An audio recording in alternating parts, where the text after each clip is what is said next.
Oui, bonjour.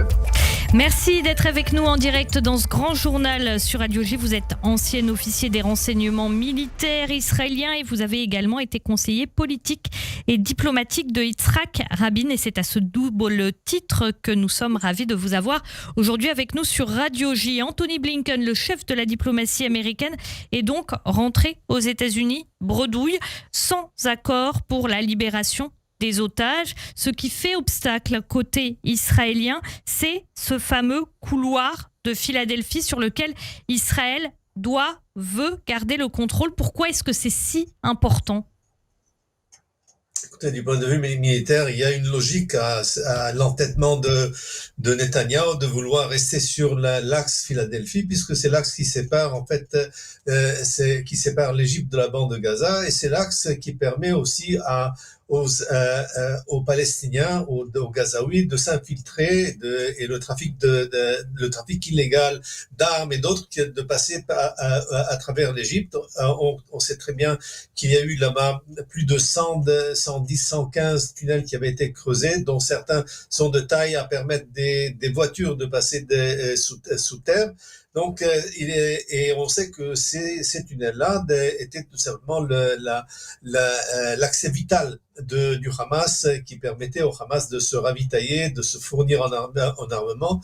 Donc, il y a une logique militaire à rester sur place, et naturellement, il y a aussi d'autres moyens de rester sur place. On sait très bien comment ça s'est passé du côté de la frontière israélienne. Il y a des moyens technologiques, tout ça, naturellement, à condition, naturellement, d'avoir une armée alerte et prête à intervenir au moindre soupçon. C'est pour cela que cet axe-là est devenu primordial dans les discussions, et elle sert en quelque sorte à parer aux conditions que le Hamas lui-même a posées, qui sont aussi des conditions inacceptables pour Israël, comme par exemple le retrait total des forces, des troupes israéliennes de la bande de Gaza, comme le retrait donc de Netzarim, de l'axe de Netzarim, de l'axe de Philadelphie, et naturellement et ramener les habitants de Gazaoui qui avaient quitté la partie nord pour le sud, et de revenir chez eux. Donc en quelque sorte, c'est accepter une reddition.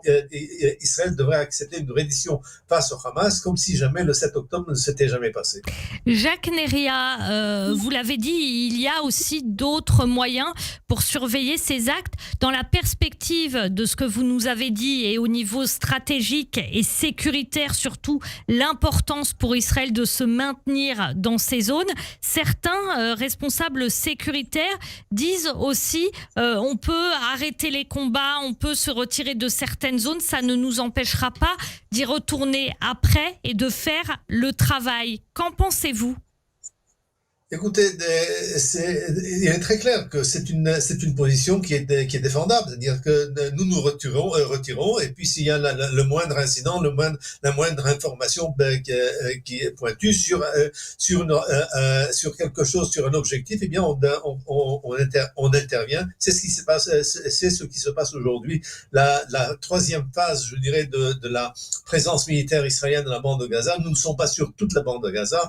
Nous sommes campés dans certains endroits autour de la bande de Gaza, quand des informations qui nous parviennent. Donc automatiquement les unités de l'armée sont dirigées vers ces cibles-là et agissent dans cette perspective.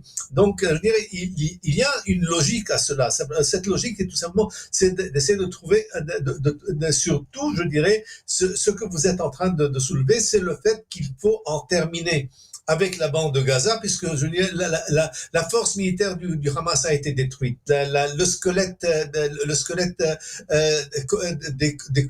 du commandement du Hamas a été détruit. Et puis il faut se tourner vers le danger le plus existentiel qui existe aujourd'hui. C'est Hezbollah, c'est l'alliance chiite qui essaie de suffoquer Israël, de l'entourer, d'encercler Israël et d'opposer Israël à 7 fronts en même temps. C'est ce qu'il y a de plus important aujourd'hui. Donc il faut en finir avec la bande de Gaza, puisque je dirais plus ou moins nous avons terminé ce qu'il faut faire là-bas sur place. On peut se réaligner, on peut se redéployer dans la bande de Gaza pour tout simplement se concentrer sur le front nord qui est aujourd'hui le front principal. Pourquoi, puisque vous dites, vous, qu'il faut en terminer avec la bande de Gaza, pourquoi c'est si difficile aujourd'hui de trouver un accord qui permettrait de libérer les otages ? Écoutez, les positions, les otages, c'est la carte de survie du Hamas. Donc, tant que les otages sont là, le Hamas est certain que même si on arrive à un entendement, même si on arrive à un accord concernant ces otages-là, eh bien, une des conditions serait, comme le Sinoir l'a mise, qu'on n'attaquerait pas Sinoir, on le ciblerait pas, on le laisserait en vie. Et donc, c'est, je dirais, sa carte de survie. C'est pour cela que cette carte-là est indispensable pour le Hamas pour pérenniser sa situation. Dire à Israël, OK, vous avez gagné la guerre, mais simplement vous n'avez pas réussi à nous effacer. Nous sommes toujours sur place. Et donc, les otages, c'est le moyen de chantage que le Hamas a entre ses mains. Et pourquoi se défaire de cela en sachant que pour l'instant, Israël doit prendre en considération le danger grandissant dans le front nord. Donc, il faut attendre et puis de meilleurs jours du point de vue du Hamas. Jacques Neria, pourquoi est-ce que les États-Unis et Anthony Blinken, notamment ces derniers jours, lorsqu'il est allé au Proche-Orient, a parlé de négociation de la dernière chance ? Écoutez, comme étant quelqu'un qui a participé à pas mal de négociations avec des partenaires arabes, des ennemis arabes, je dirais qu'il n'y a pas de dernière chance. Il y a toujours une chance qui s'ouvrira de nouveau, hein, aujourd'hui, demain, après-demain. Il est certain que les conditions qui existent aujourd'hui n'existeront pas demain ni après-demain, mais je dirais cette formule-là est une formule qui est de guerre psychologique pour dire, écoutez, très chers amis, si vous n'allez pas intervenir maintenant et arriver à un accord, eh bien les 109 otages qui sont encore avec le Hamas, donc dont au moins 50% ne sont plus en vie, eh bien vous allez tout simplement les condamner à mort. Donc cette pression psychologique est un moyen utilisé par les États-Unis pour forcer Israël à se compromettre et à accepter des compromis qui sont aujourd'hui inacceptables. Pourquoi cette pression américaine sur Israël et pas davantage sur le Hamas ? D'abord parce qu'il n'y a pas de contact avec le Hamas, il n'y a pas de contact entre les États-Unis et le Hamas, tout se fait par l'intermédiaire des Égyptiens et des Qataris. Donc alors que naturellement Israël doit tout aux Américains, doit toute l'aide militaire, financière et je dirais l'appui total des États-Unis face à l'Iran, c'est tout à fait, je dirais, une situation complètement différente. Donc comme Israël a intérêt à avoir un allié américain, parce qu'on n'a pas d'autre allié pour l'instant, et il faut que cet allié-là se range avec Israël contre ses ennemis. Donc il faut accepter certains conseils qui sont prodigués par les États-Unis, et ces conseils-là, des fois, ne sont pas tout à fait, je dirais, conformes à la politique, à la stratégie israélienne. Pourquoi est-ce que c'est si important pour les États-Unis qu'il y ait un accord maintenant ? Parce que les États-Unis, comme vous le savez, ont évalué la situation d'une façon que si jamais on n'arrivait pas à un accord concernant les otages, eh bien la situation irait en se détériorant et finalement on arriverait à une guerre régionale entre Israël et les partis, je dirais le croissant iranien. Et cela, les Américains veulent éviter parce qu'ils ne veulent pas être entraînés dans une guerre régionale qui, on sait comment elle va débuter, on sait comment est-ce qu'elle va commencer, on ne sait jamais comment est-ce qu'elle va se développer ni se terminer.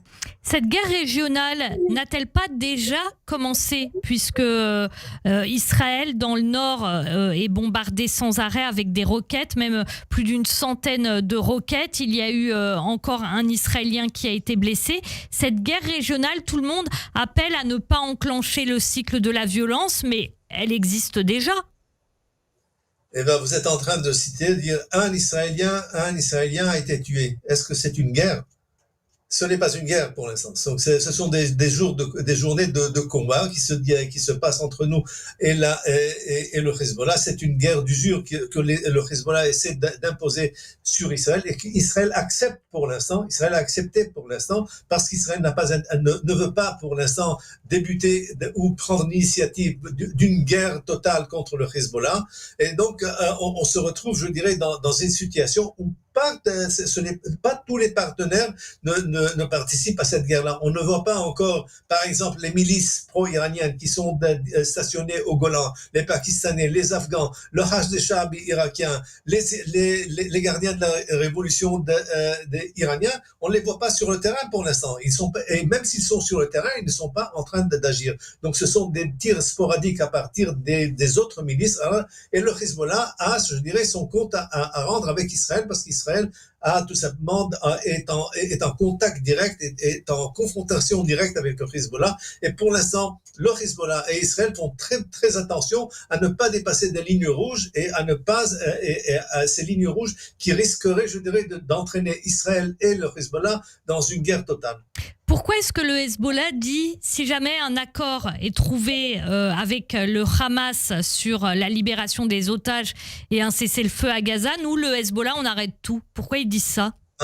Alors Hezbollah, dès le début, dès le 8 octobre, a déclaré sa stratégie. C'était une stratégie de ce qu'il appelle une stratégie de soutien au front sud pour essayer de forcer Israël à ne pas se concentrer totalement sur la bande de Gaza. Eh bien, je dirais cette stratégie a échoué puisque avec toutes les attaques du Hezbollah, avec toutes les roquettes et tous les missiles qui ont été lancés par le Hezbollah, ça n'a pas empêché Israël à continuer sur sa lancée dans la bande de Gaza. Donc de ce point de vue-là, je dirais la stratégie du Hezbollah n'a pas tellement réussi.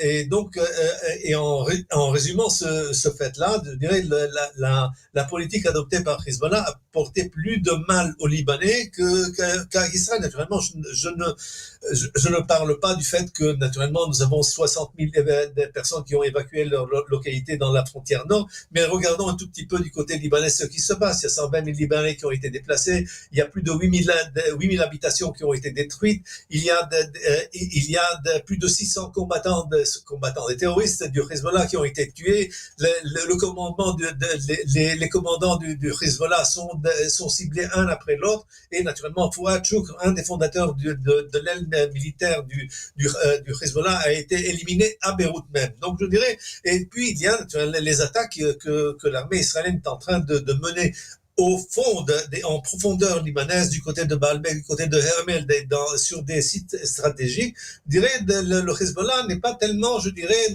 meneur de jeu ici.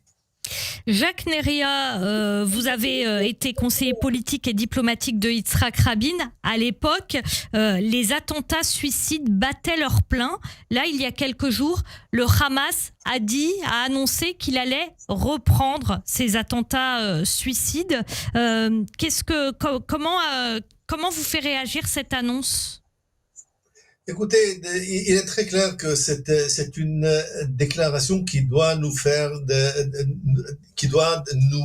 réveiller. Nous faisons face à un ennemi qui essaie par tous les moyens de nous faire mal.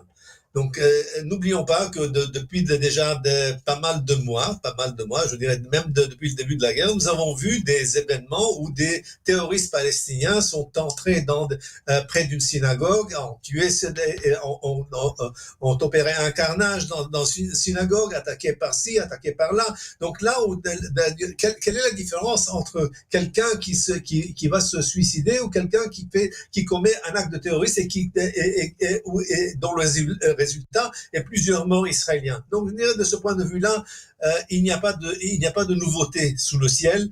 Et il faut tout simplement s'attendre, comme d'habitude, au pire. Et puis, il faut se préparer. Écoutez, si jamais Israël ne menait pas ses opérations en Cisjordanie chaque soir, pendant des journées entières, s'il n'y avait pas 10 000 Palestiniens qui ont été mis dans les geôles israéliennes, et s'il n'y avait pas eu plus de 600, 700 terroristes qui ont été tués, eh bien, on se serait réveillé, on aurait parlé avec vous à propos de la troisième intifada. Merci beaucoup Jacques Neria. Vous êtes donc ancien officier des renseignements militaires israéliens et vous avez notamment été conseiller politique et diplomatique de Yitzhak Rabin. Merci beaucoup. Bonne fin de journée à vous. Merci. À vous aussi, au revoir. Au revoir.